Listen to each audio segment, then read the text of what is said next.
us on the call today. Before diving into Q4 and full year earnings, I'd like to provide a quick update on some leadership changes planned for mid-2025, as noted in our press release. Stuart Arbuckle will be retiring on July 1 of this year, after an almost 40-year career in biopharma and a stellar dozen-plus years at Vertex, first as Chief Commercial Officer and then as COO. Stuart reimagined the Vertex commercial organization as the company transitioned from hepatitis C and in CVIC to establishing itself in CF. And since then, he has led as Vertex's Chief Commercial Officer and Chief Operating Officer with great skill and innovation. Stuart has been at the helm through the launches and commercialization of all of our CFTR modulators, beginning with Kalydeco and all the way through to Alyftrek. He has also helped develop and lead the organization into this new era of commercial diversification with the launches of Casgevy and Journavx. Anyone who has had the privilege to work with Stuart, as I have, knows Stuart to be a consummate professional, an incredible leader, and an excellent developer of talent. He is uncommonly poised, leads with integrity, and always puts patients first. As part of our carefully planned succession, Stuart is fully on board at Vertex until July, which will allow for a seamless transition. While we still have many months before he retires, I want to take this opportunity to convey my deep gratitude for his partnership and for all that Stuart has done for Vertex. We are very thoughtful and deliberate in how we plan for senior leader succession, and we always do so with a long time horizon in mind. Thanks to this careful planning, we have never been in a stronger position to pass the baton from Stuart to other experienced senior leaders, and we are very confident that the transition will enable us to execute seamlessly on the significant opportunities ahead. In that regard, I am very pleased to announce that Charlie Wagner, who joined as CFO in April of 2019, and whom all of you know very well, will take on the additional role of COO on July 1st. I am equally pleased to announce that Duncan McKechnie, our longtime SVP and head of the North American commercial team, will be promoted to EVP and Chief Commercial Officer also on July 1. Duncan had over 20 years' experience in the industry across a wide range of strategic, operational, and commercial roles in multiple disease areas and geographies at both GSK and Novartis prior to joining Vertex 12 years ago. Duncan has been working side by side with Stuart since 2013, during which time he played an instrumental role architecting the successful launches of all of our CF medicines, as well as the Casgevy and Journavx launches in the US. In addition to his role as the commercial head of North America since 2022, Duncan has also led the global health economics, as well as the global value and access functions across the entire Vertex portfolio. I'm proud of the deep bench of outstanding talent we have at Vertex, and I'm looking forward to working directly with Duncan as he joins the executive committee and steps into the CCO role, and as Charlie continues as CFO and adds COO responsibilities in July. Moving to earnings, fourth quarter performance wrapped up another strong year as the continued outstanding commercial execution in CF helped us drive double-digit revenue growth for our 10th consecutive year, and the launch of Casgevy set us on the course of revenue diversification. We continue to reach more patients and delivered $2.91 billion in revenue in the fourth quarter, representing 16% growth versus Q4 2023. For the full year 2024, revenue reached a new milestone of just over $11 billion, plus 12% versus 2023, and exceeded our full-year product revenue guidance of $10.8 to $10.9 billion. From this strong base, in 2025, we are focused on driving a significant expansion in the patients we serve with the ongoing launch of Casgevy and 2 recent U.S. NDA approvals. Alyftrek, our next-generation 5th CF medicine, approved on December 20th, and Journavx, approved for moderate to severe acute pain on January 30th. The Journavx approval is landmark, as it represents the first oral non-opioid pain signal inhibitor and the first new class of pain medicine in over 20 years.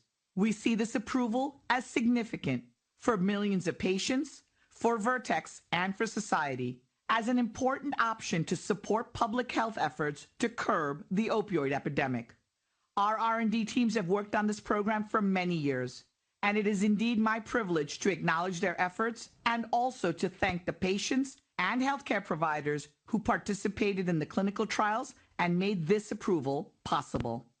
With these two recent approvals for Liftrec and Journavx in hand, and the continuing Casgevy global launch, we have a keen focus on commercialization, and our teams are working to secure broad access and reimbursement for patients who are waiting. As I detailed in January, as the number of inline approved medicines grow and the late-stage pipeline advances, we anticipate significantly expanding the number of patients we serve over the coming years. In 2024, our transformative therapies had the potential to serve approximately 160,000 patients with CF, sickle cell disease, and transfusion-dependent beta thalassemia. Now we can add 80 million acute pain patients to that reach, thanks to the approval of Journavx. And beyond moderate to severe acute pain, focusing just on the mid and late stage pipeline, we seek to serve more than 5 million more patients, including those with type 1 diabetes and certain renal diseases, and then another 10 million plus patients with peripheral neuropathic pain in the US alone. To give you a sense of our momentum, we are on track for key clinical development milestones in 3 pivotal studies this year.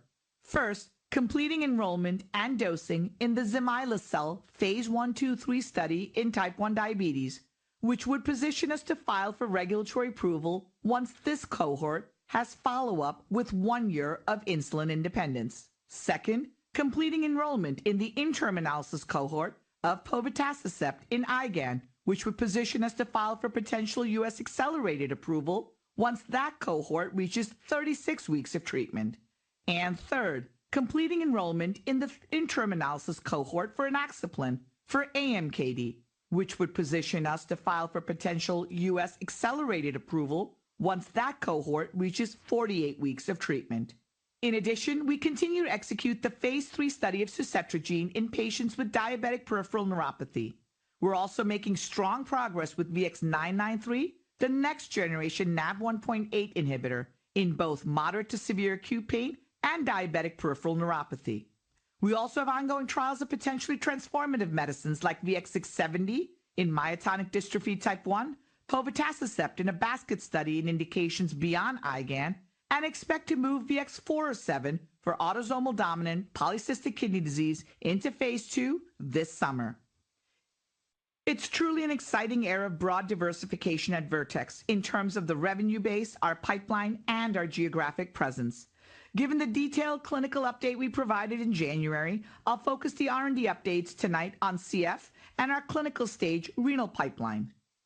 Starting with CF, the U.S. launch is underway for Liftrec, the 5th Vertex CFTR modulator regimen, while we are also working to secure approval in international regions.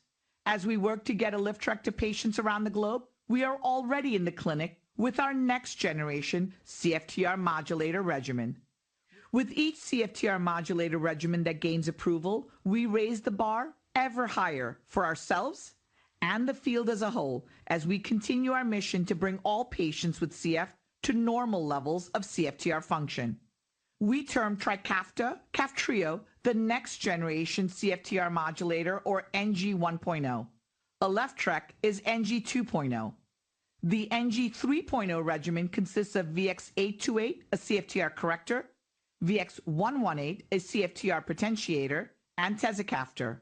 This NG 3.0 triple combo regimen has shown even greater efficacy. In other words, even greater improvement in CFTR-dependent chloride transport than in Liftrec in our CF human bronchial epithelial cell assays, which have been shown to be highly predictive of clinical outcomes. We expect this regimen to be in the clinic in a study of CF patients this year. We also continue to enroll and dose the MAD portion of the phase 1-2 study of VX-522 for the 5,000 plus patients who cannot benefit from our CFTR modulators. Results from the MAD portion of the study are expected later this year. Moving on now to what I see as a real renaissance in renal therapeutic drug development. We are focused on advancing potential therapeutics that hold the promise to treat the underlying cause of disease in 3 different severe renal conditions. First, inaxaplin for APOL1-mediated kidney disease, or AMKD. As mentioned, we are working towards our goal of completing enrollment of the interim analysis cohort of the pivotal Amplitude study this year. Amplitude is a study of primary AMKD, that is to say patients with 2 APOL1 alleles and no additional renal comorbidities. After completing enrollment, when this cohort reaches 48 weeks of treatment, we'll conduct the interim analysis. If positive, we will be able to file for potential accelerated approval in the U.S. In addition, I'm pleased to announce that last month we initiated a new study, Amplified, which is a phase 2 proof of concept study of inaxaplin in patients with AMKD and other comorbidities, including type 2 diabetes. Second, povetacicept, a dual antagonist of the APRIL and BAFF cytokines, which play key roles in the pathogenesis of B-cell-mediated autoimmune diseases. This dual inhibition mechanism of action, the preclinical and clinical data to date, plus POVI's once-monthly dosing frequency and small volume subcutaneous route of administration give us high confidence in its promise as a transformative medicine for patients with IgAN and other B-cell mediated diseases. As mentioned in January, we expect to complete enrollment of the interim analysis cohort of the POVI study in IgAN this year. To this end, I am pleased to report that we have now opened more than 100 clinical trial sites in more than 20 countries, including in the US, Europe, and Asia, and enrollment and dosing are well underway.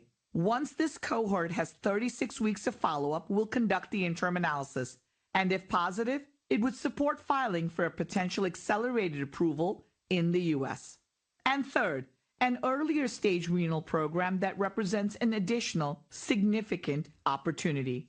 VX407 in autosomal dominant polycystic kidney disease, or ADPKD, where we are nearing completion of the phase 1 trial. ADPKD is the most common severe monogenic disease amongst Caucasians and the most common inherited cause of end-stage renal disease in the US and globally.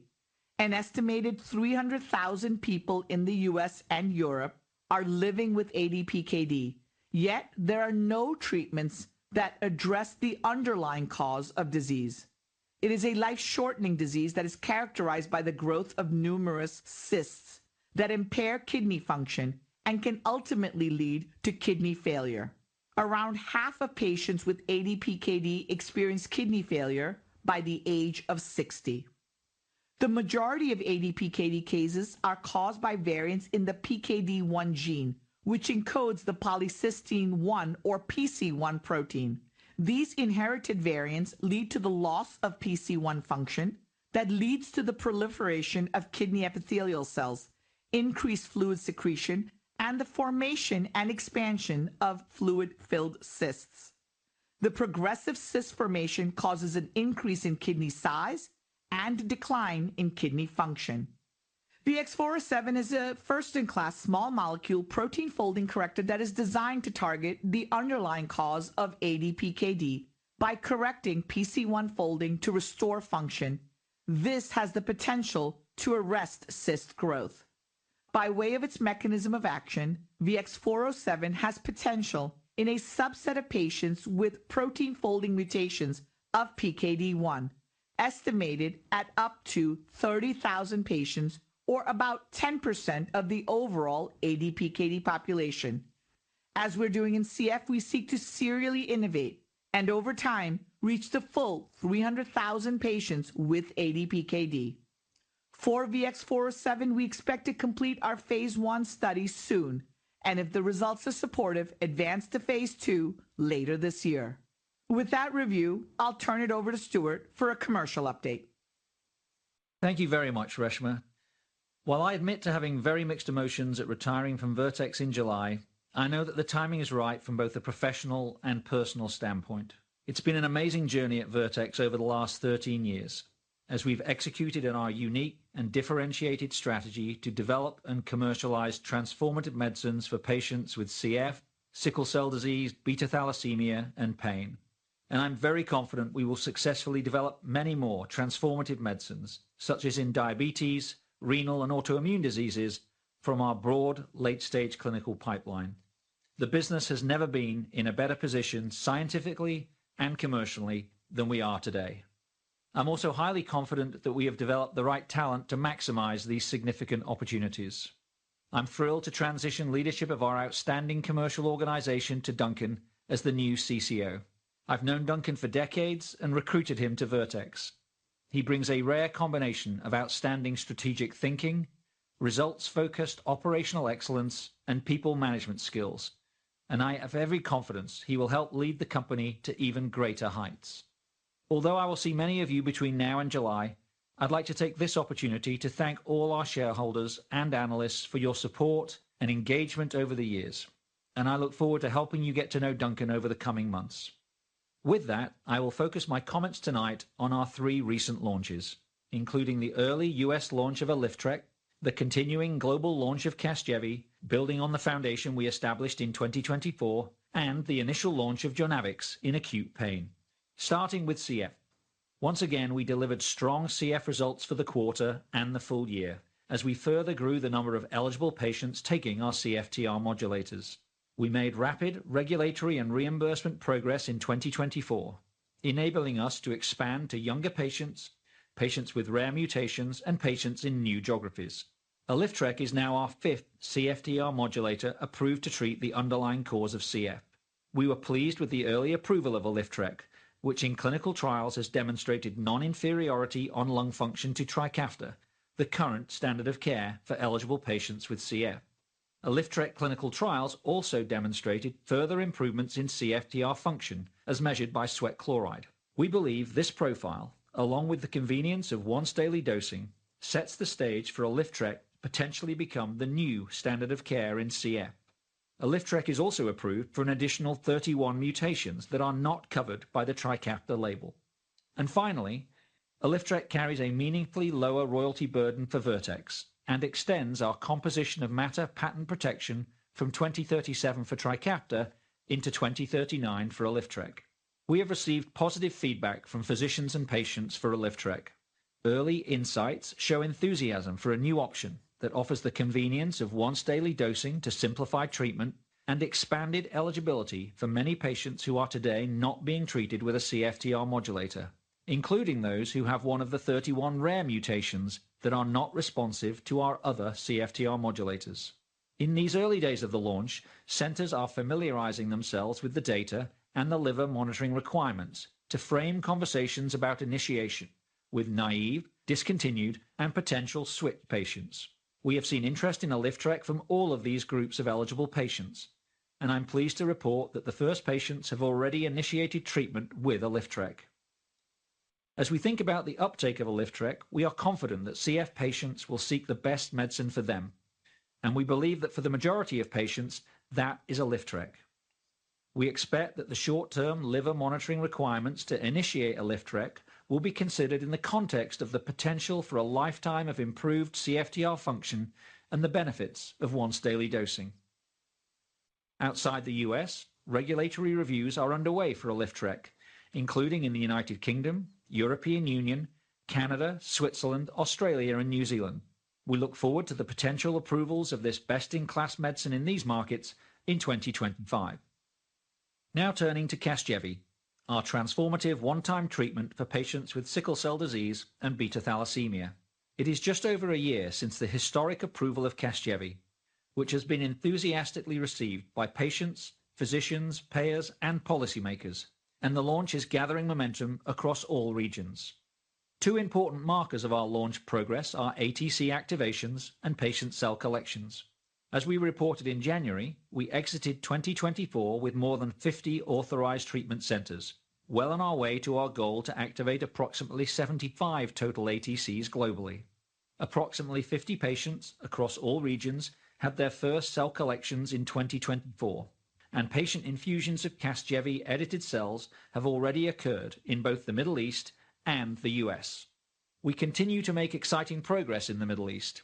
In November of 2023 and January of 2024, we secured regulatory approvals in Bahrain and KSA respectively. And on December the 31st, 2024, we secured regulatory approval in the United Arab Emirates.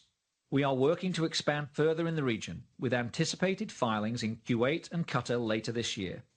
In this region, we now have national reimbursement in Bahrain, hospital-based coverage in Saudi Arabia, and are working towards coverage in the United Arab Emirates.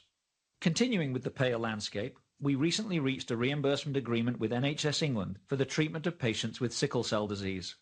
This means that eligible sickle cell disease and beta thalassemia patients now have access to Casgevy in England.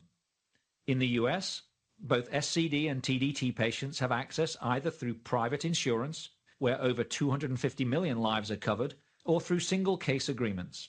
And in the Medicaid segment, as of last month, states may now begin to apply to participate in the CMMI cell and gene therapy access model, which we believe will further expand access for eligible patients, as states may then subsequently opt in to the CMS negotiated agreements. We are focused on leveraging the foundation we established for Casgevy in 2024 to build momentum in 2025 and beyond for this multi-billion-dollar opportunity, as we work to get this transformative therapy to more and more patients around the world.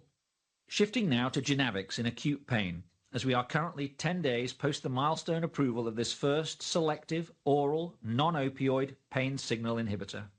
The approval is so critical because Genavix represents the first new class of pain medicine in over 20 years.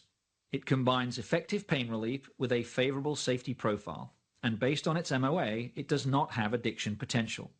It is indicated for use across all types of moderate to severe acute pain, for example, post-surgery, broken bones, sports injuries, and has the potential to establish a new standard of care for the 80 million patients who seek a prescription therapy to treat moderate to severe acute pain each year in the US.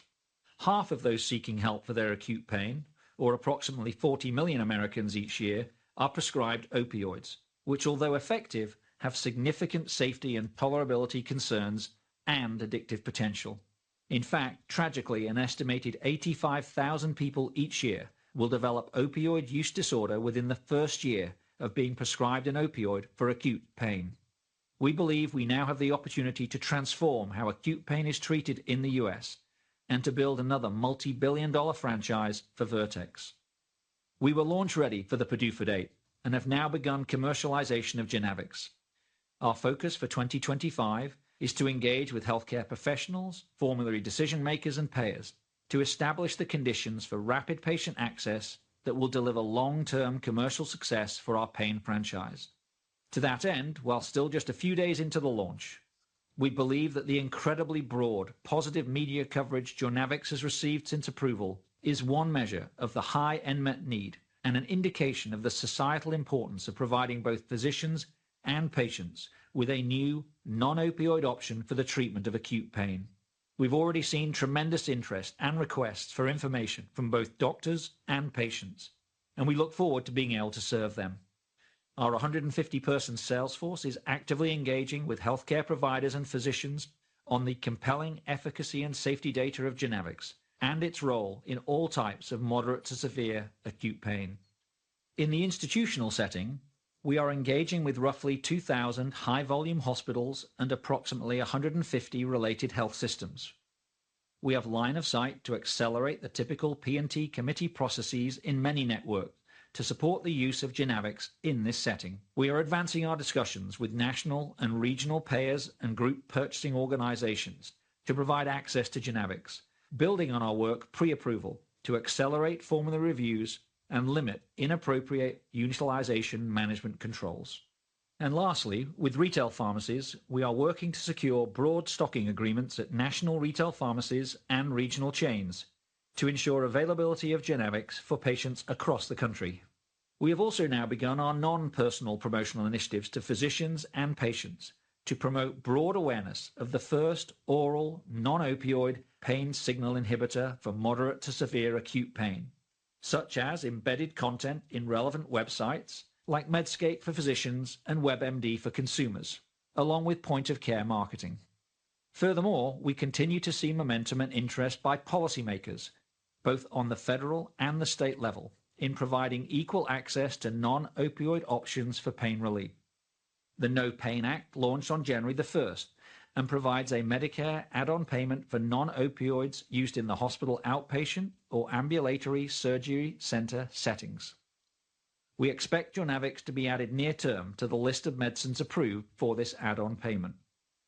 The Alternatives to Pain Act had 78 co-sponsors from both parties last year and is expected to be reintroduced in the new Congress with similar and growing support. Additional federal and state initiatives also continue to progress. For example, just 6 weeks into 2025, 17 states have already introduced legislation to support the use of non-opioid options, adding to the 7 states that enacted legislation for Medicaid and state-regulated plans in 2024. We expect more states to join this movement. On the pricing front, we have priced Journavx at $15.50 per pill, or $31 per day at list price. We believe this price strikes a balance between ensuring broad access with the benefits it brings to patients and society, including the cost offsets that Journavx may provide. It also recognizes our 20-plus year investment in pain. And significantly, we feel that this pricing enables us to continue to invest so that we can be the leader in serving patients with acute and chronic pain for decades to come. As previously discussed, in the early months of the launch, we are strategically investing in initiatives, including financial assistance programs for eligible patients that enable smooth, rapid access for patient-prescribed Journavx, which is critical given the acute nature of the condition.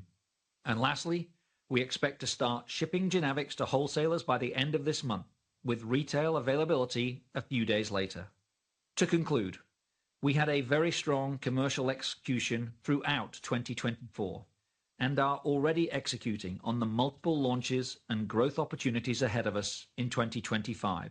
We are in a new and exciting era of commercial diversification with the ongoing global launch of Casgevy, the launch of Alyftrek in CF, and Journavx in moderate to severe acute pain in the US. I'll now turn the call over to Charlie to review the financials. Thanks, Stuart. Vertex's excellent results in the fourth quarter of 2024 demonstrate once again our consistent, strong performance and attractive growth profile. Fourth quarter 2024 total product revenue increased 16% year-over-year to $2.91 billion, including revenue growth of 17% in the U.S. and 14% outside the U.S. The exceptional U.S. CF revenue growth in the quarter resulted from continued strong patient demand and the effect of the January 2024 price increase, as well as a favorable gross-to-net dynamic. Ex-U.S. revenue growth was driven by strong CF performance in many established markets, as well as in newer markets where we have recently transitioned to long-term reimbursement agreements. Revenue in the quarter also benefited from certain non-recurring items. Full-year revenue of $11.02 billion represents 12% growth versus 2023, our 10th consecutive year of double-digit growth. Fourth quarter 2024 combined non-GAAP R&D, acquired IP R&D, and SG&A expenses were $1.3 billion, an increase of 29% compared to $1 billion in the fourth quarter of 2023. The most significant areas of increased investment versus prior year included the pivotal studies for type 1 diabetes, IgAN, AMKD, and DPN, as well as the build-out of capabilities for both our expanding pipeline and ongoing commercial launches. Also included in Q4 2024 results are $88 million of acquired IP R&D expenses, including for the Orna collaboration to develop next-generation in vivo therapeutics for sickle cell disease and beta thalassemia. This compares to $18 million of such charges in the fourth quarter of 2023. Full year 2024 combined non-GAAP R&D, acquired IP R&D, and SG&A expenses were $8.82 billion compared to $4.24 billion in 2023. Included in full year 2024 results are $4.63 billion of acquired IP R&D charges, with the vast majority resulting from the Alpine Immune Sciences acquisition. Acquired IP R&D charges were $527 million for the full year 2023. The year-over-year increase in R&D expenses was driven by continued investment in our pipeline, including 4 ongoing pivotal studies. The year-over-year increase in SG&A costs was primarily driven by investments in our commercial organization to support the launches of Journavx and Casgevy. Fourth quarter 2024 non-GAAP operating income was $1.2 billion compared to $1.15 billion in non-GAAP operating income in the fourth quarter of 2023. Full year 2024 non-GAAP operating income was $696 million compared to $4.37 billion in 2023. Recall that full year 2024 non-GAAP operating income reflects a $4.4 billion charge for acquired IP R&D from the acquisition of Alpine. Fourth quarter 2024 non-GAAP effective tax rate of 21.3% was in line with our expectations, while our 16.3% tax rate in Q4 23 benefited from higher U.S. R&D tax credits. Our full year 2024 effective tax rate of 91% reflects the non-deductibility of the Alpine acquired IP R&D charge. Our non-GAAP effective tax rate in 2023 was 19.4%. Fourth quarter 2024 non-GAAP earnings per share were $3.98 compared to $4.20 in the fourth quarter of 2023, largely as a result of lower interest income and the tax rate differential previously noted. Full year 2024 non-GAAP earnings per share were 42 cents compared to $15.23 in 2023. For reference, the Alpine AIP R&D charge equates to roughly $17 on a per-share basis. We ended the quarter with $11.2 billion in cash and investments. Our priorities for cash deployment remain unchanged as we continue to prioritize investment in innovation, including external innovation via business development. We also continued our share repurchase program and deployed approximately $1.2 billion to repurchase 2.7 million shares over the course of 2024, including 961,000 shares in the fourth quarter. Now switching to guidance.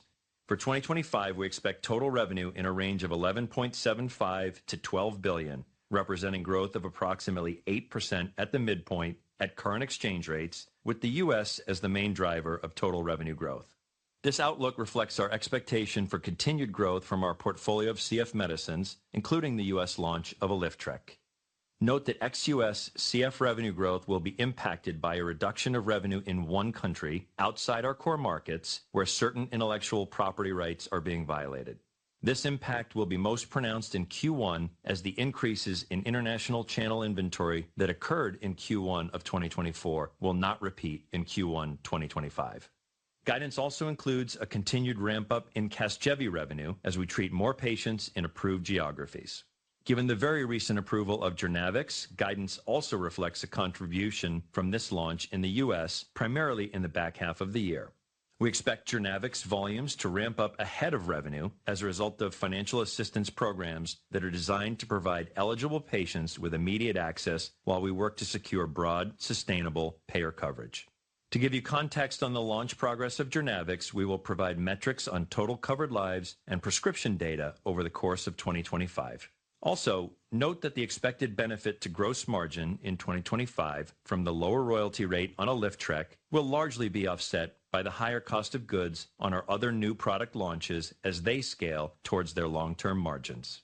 For combined non-GAAP R&D, acquired IP R&D expenses, and SG&A, we project a range of $4.9 to $5 billion for the full year 2025.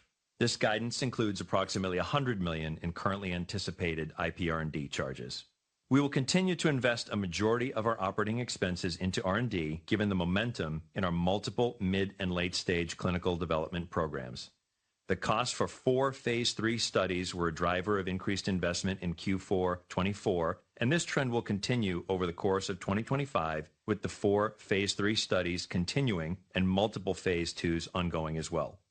The increase in commercial costs in 2025 supports our increasingly diversified commercial portfolio and reflects a full year of investments to support the launch of Journavx, as well as targeted spending on commercial capabilities for future potential multi-billion-dollar opportunities in renal therapies and Zimislecel, for example. Given our differentiated business model and focus on specialty markets, we can make these targeted investments while maintaining attractive profitability and cash flow.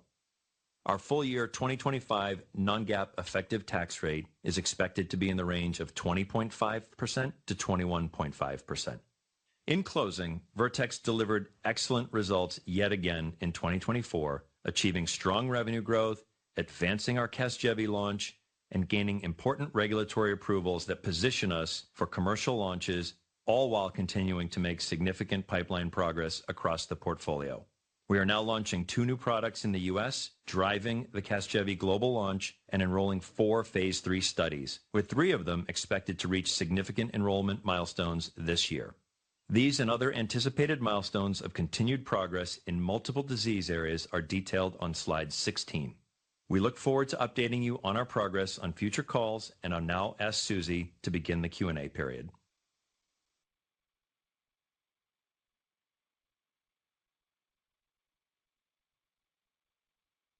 We will now begin the question and answer session. To ask a question, you may press star then 1 on your touch-tone phone. If you're using a speakerphone, please pick up your handset before pressing the keys. If at any time your question has been addressed and you would like to withdraw your question, please press star, then 2. And at this time, we'll pause momentarily to assemble our roster.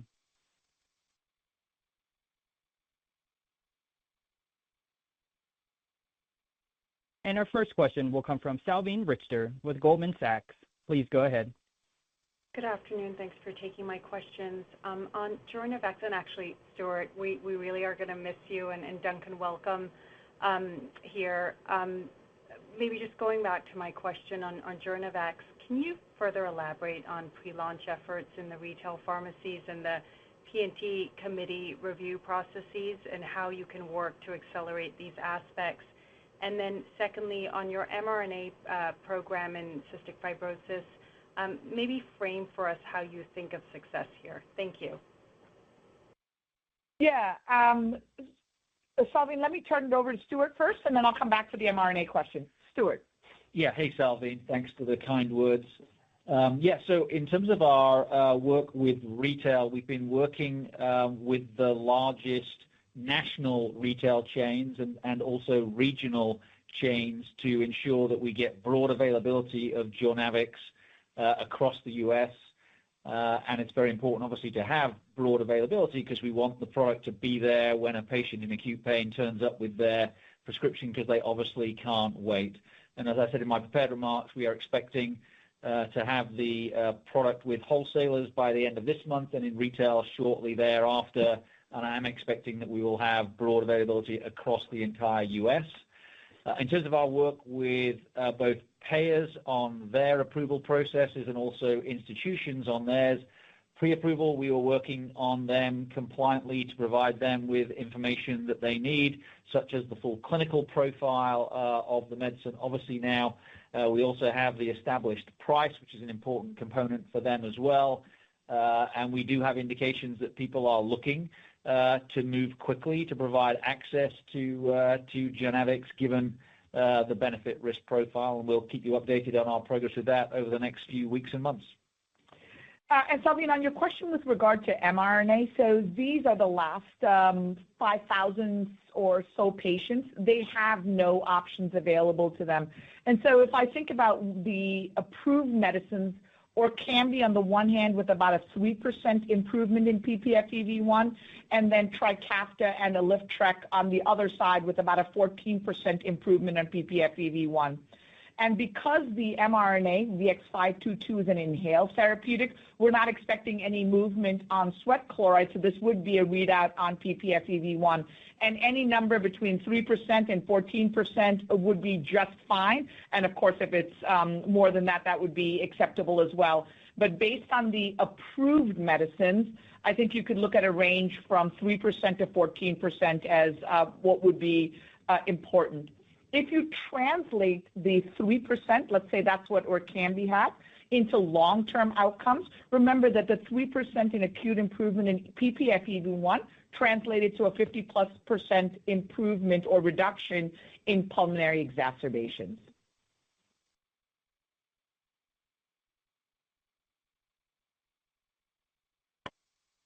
The next question will come from Evan Seigerman with BMO Capital Markets. Please go ahead.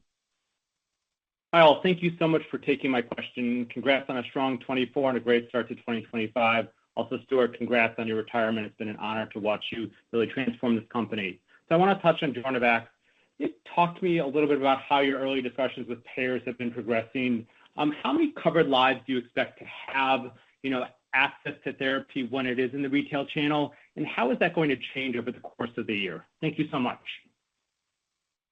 Hey, Evan, again, thanks for the kind words. Appreciate it. And let me just reassure everybody, I'm going to be here until July the 1st and 100% focused on driving the Genavix launch and Casgevy and Alyftrek as well. In terms of our payer discussions, we were having payer discussions prior to the approval, and obviously we've continued to have them post-approval, Evan. They've gone really well. I think it's no surprise. Everybody is acutely aware of the unmet need to have better treatment options than opioids, and everybody is excited about the fact that this is the first non-opioid for decades. I am expecting that we will get broad access over time, and I expect it to grow over time. We're not giving specific, expectations or guidance on exactly how many covered lives we expect at what point through the year, but obviously we are expecting it to grow throughout the year as more payers choose to put Genavix on their formulary.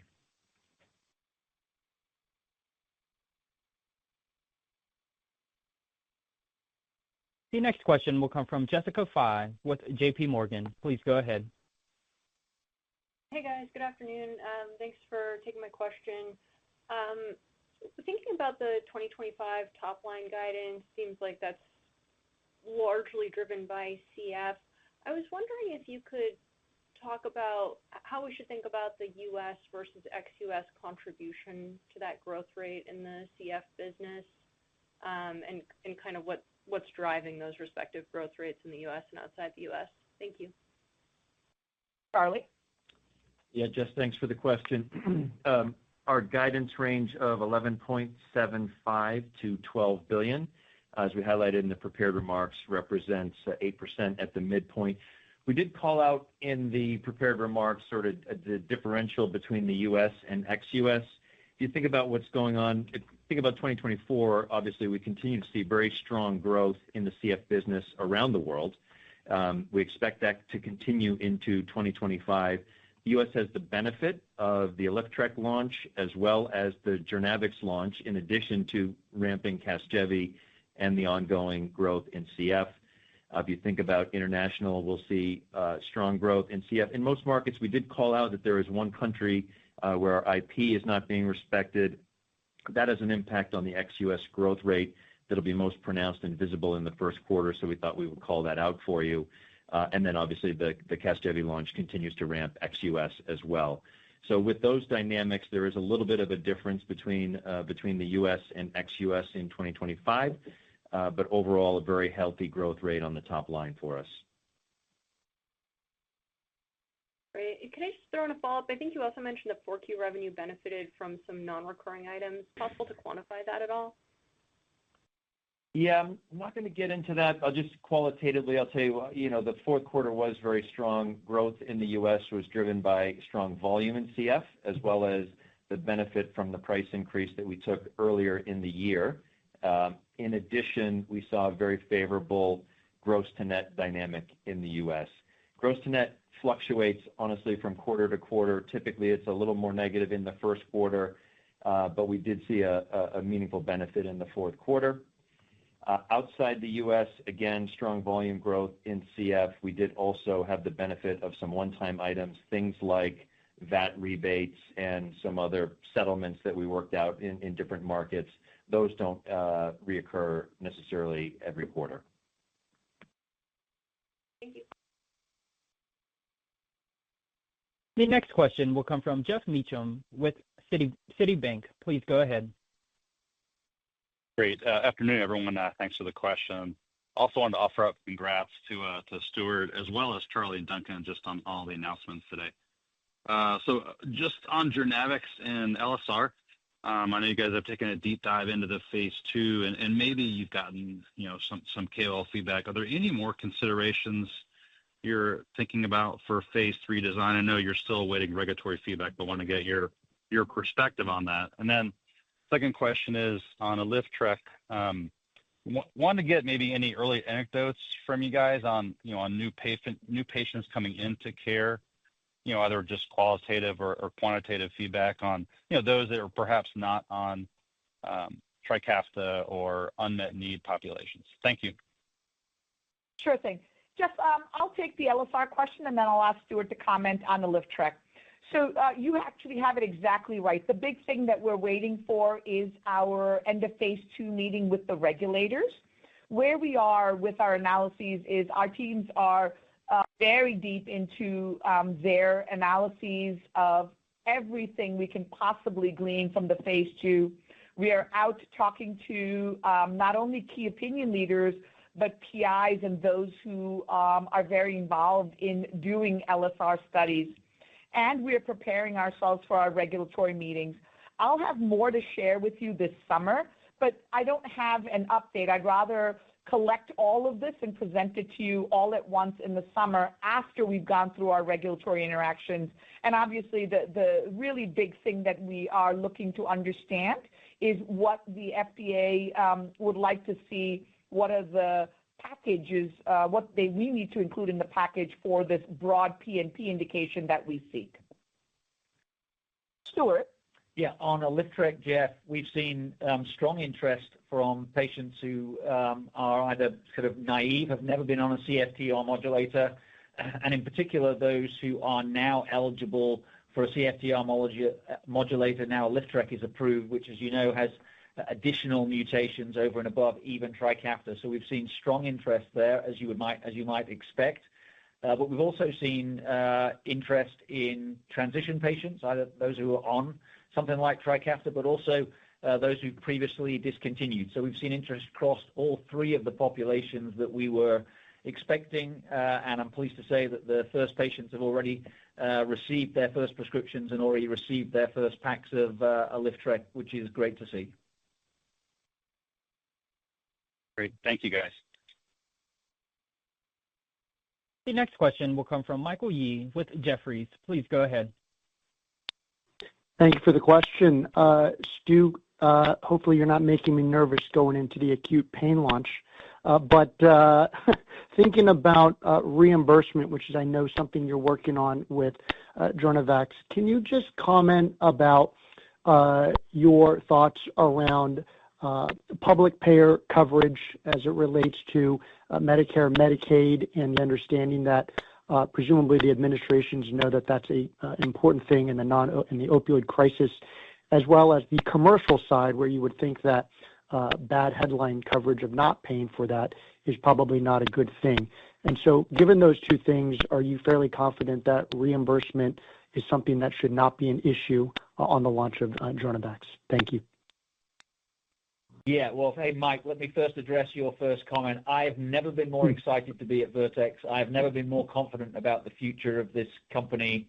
It is firing on all cylinders, both scientifically and commercially, and so I wouldn't want you to have any doubts about my confidence in either the launch of Jornavax or the launch of any other things that we have ongoing right now.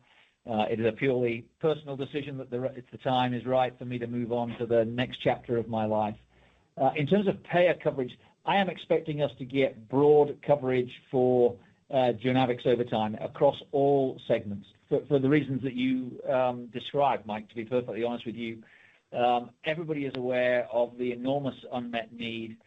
Everybody has been waiting for a truly effective non-opioid pain reliever that did not have the adverse events, including addictive potential of opioids. And so I'm expecting us to get broad access over time. In addition to individual discussions we've been having, I think we've talked a number of times about the many both federal and state policy moves which are already in flight to create, if I can put it this way, a sort of tailwind to the availability of Jornavax. So I'm incredibly excited. We're obviously only 7 business days into the launch, but the feedback has been absolutely tremendous, and I'm sure Jornavax is going to be a huge success. Perfect. Thank you. The next question will come from William Pickering with Bernstein. Please go ahead.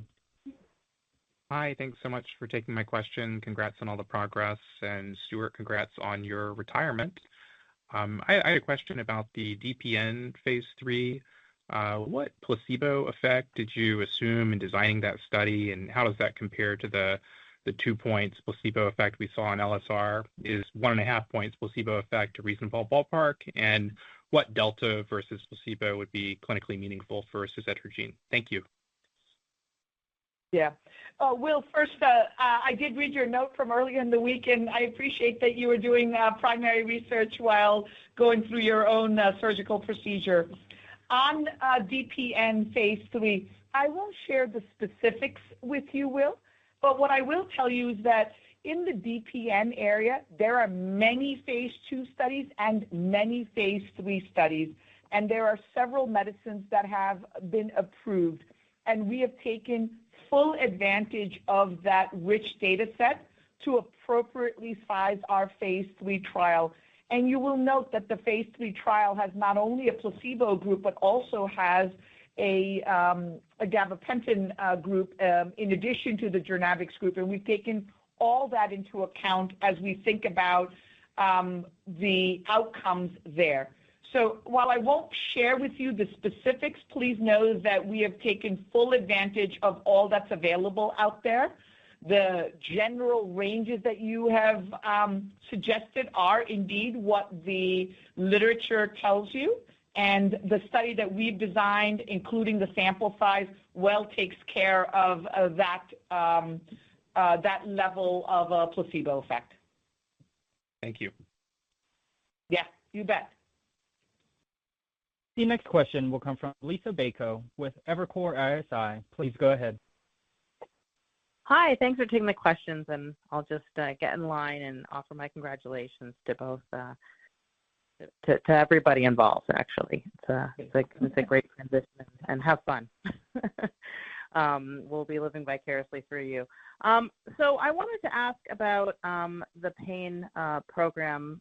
Just a couple of questions. Can you maybe describe sort of any stocking? It seems like you are trying to get product available in the different channels. So just wanted some commentary there. And also, how are you thinking about who is the right patient?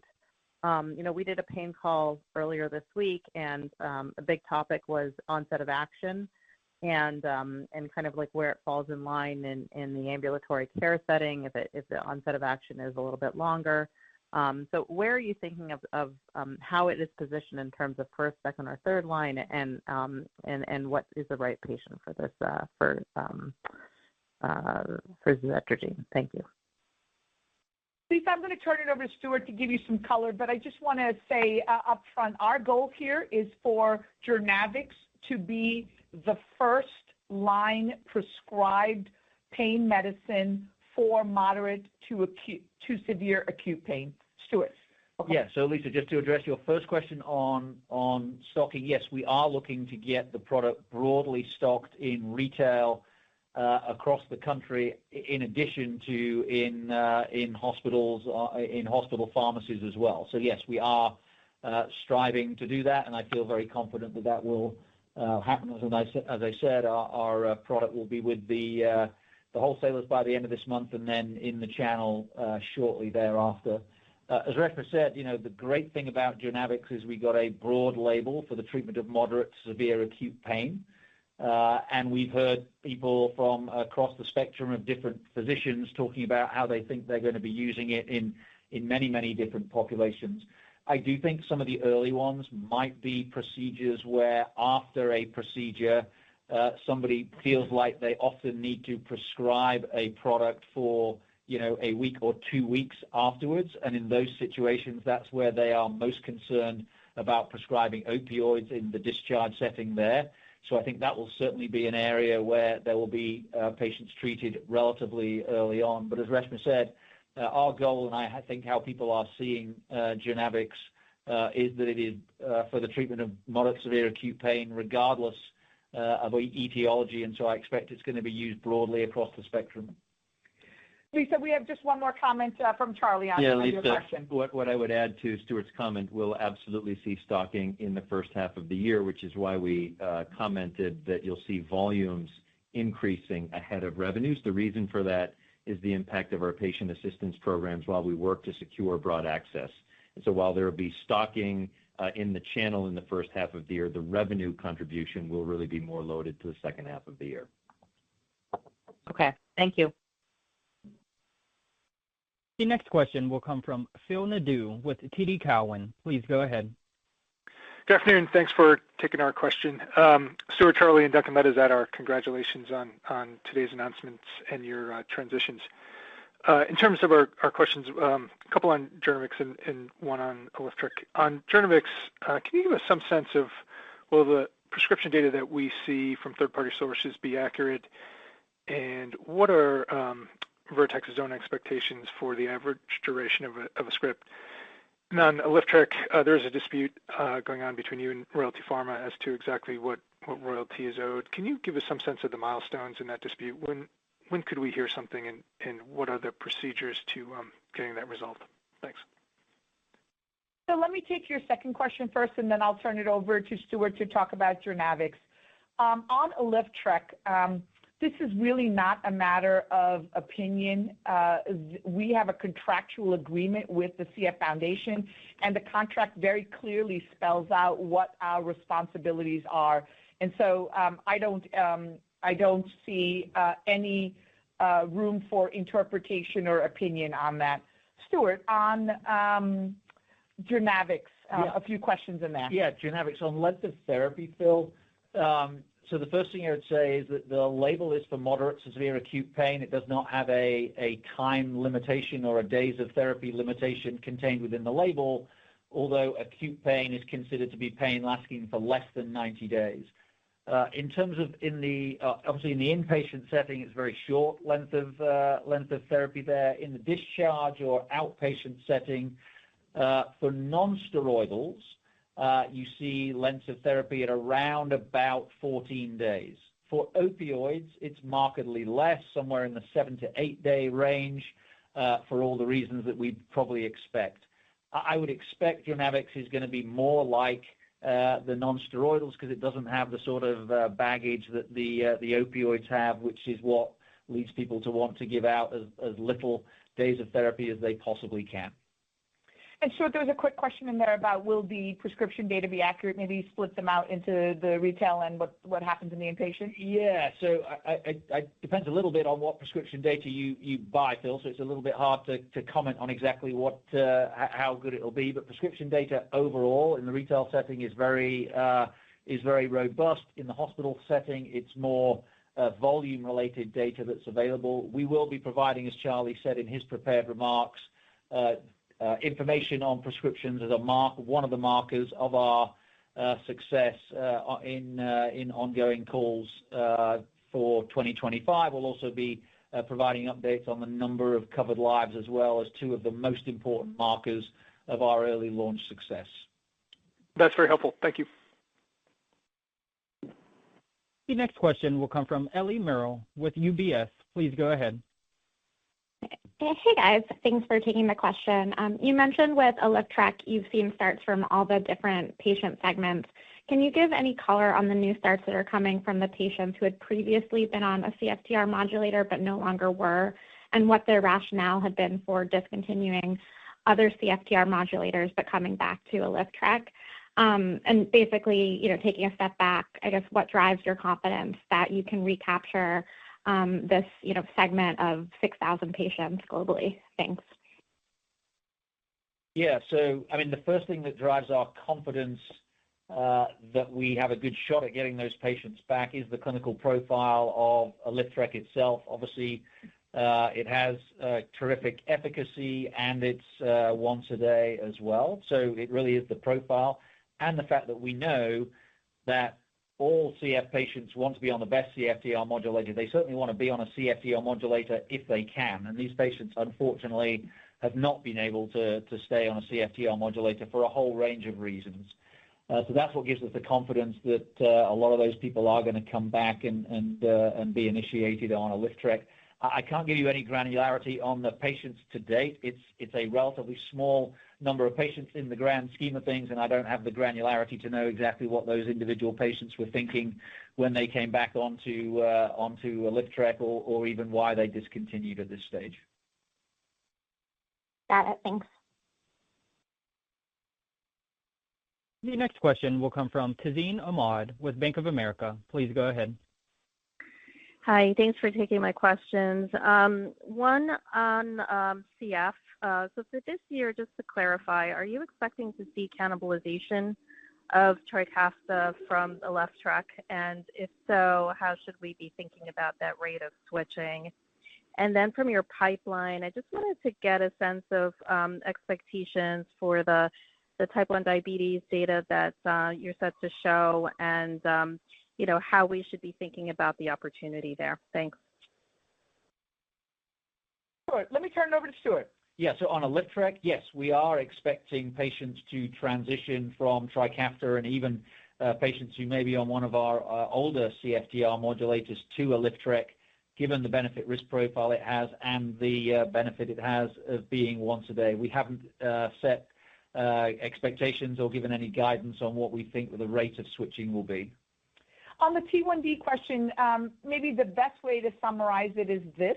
The lead program is the VX-880 program. Let's call it the naked cell program. That's now in the phase 3 portion of the development. That's the trial that we talked about is going to have its enrollment complete this year, and we'll be in a position to file when that group of patients has 1 year of follow-up being insulin-free. We are estimating that opportunity is maybe something like 60,000 people or so. And the reason we say that is because it's maybe 45,000 people or so who are brittle diabetics, very high highs in terms of their sugars and low lows, and maybe 15,000, something like that, patients who have already been transplanted with a kidney transplant because of their type 1 diabetes and are therefore already on immunosuppressives.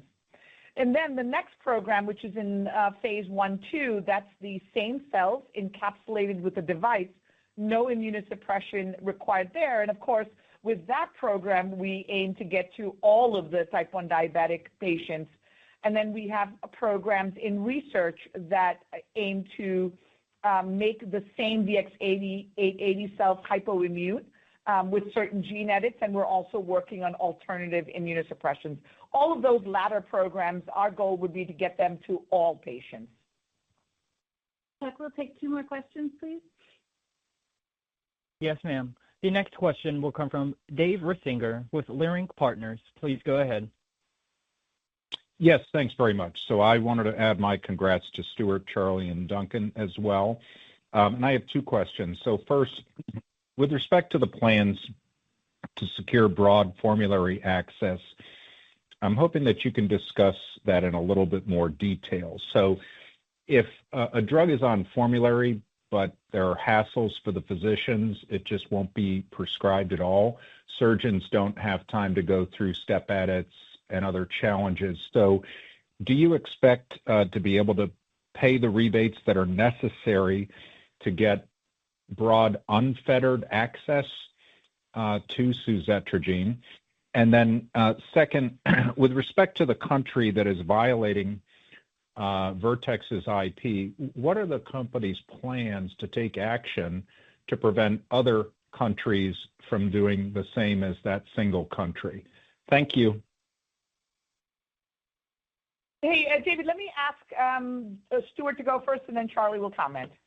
Yeah, Dave. So you're right. Getting broad access if you have significant utilization management controls is really not getting broad access if you're putting lots of hurdles in the way of prescribers to actually use your medicine. I 100% agree with you. And so our goal is not just broad access, but it's broad access in both commercial and government channels, but with minimal utilization management controls. And that's certainly been the nature of the discussions that we've been having with them pre-approval and since the approval, because I absolutely agree with you, broad access on its own is insufficient. And so that is a key part of what we are talking to payers, as I say, in both the government and indeed the commercial area. And it's actually what you see in some of the policy initiatives that have been introduced as well. So, for instance, the Alternatives to Pain Act, which was actually reintroduced to Congress just last week.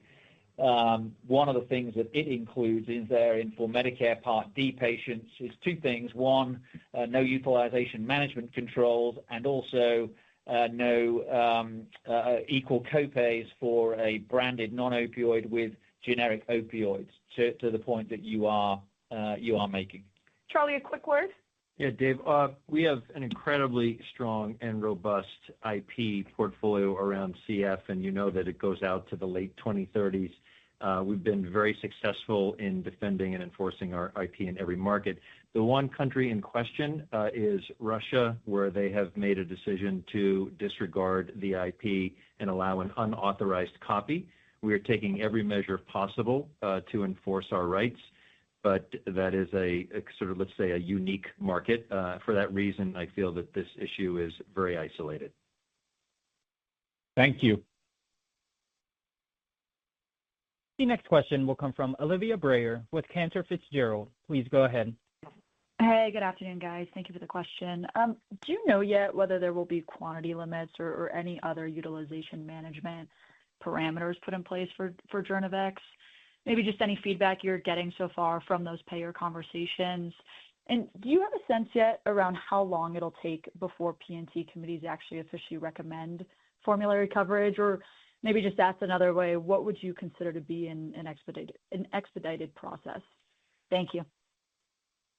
Yeah, Olivia, I'll kind of repeat a little bit of what I said in my answer to Dave just a second ago. We certainly are very aware of the fact that utilization management controls can get in the way of physicians wanting to prescribe and patients getting access to a new medicine. And certainly our discussions with payers, as I said, on the government and on the commercial side, have involved discussions about minimizing those utilization management controls and certainly not considering things like step edits through generic opioids, which I think would be medically and ethically inappropriate. So that is a discussion that we've been having prior to launch, and we are continuing to have. In terms of the P&T formulary committees, particularly in the institutional setting, again, one of the things that we were doing in the run-up to the approval in a compliant way was making sure we understood those processes. We were providing the institutions with everything that we could compliantly prior to the approval to allow them to think about how quickly they wanted to review Journavex when it was approved. We've obviously re-engaged with those institutions post-approval. I do believe a number of them will accelerate their processes faster than they typically do. They can certainly take up to 12 to 18 months in some cases for some new products, and we are looking to significantly accelerate that everywhere that we can.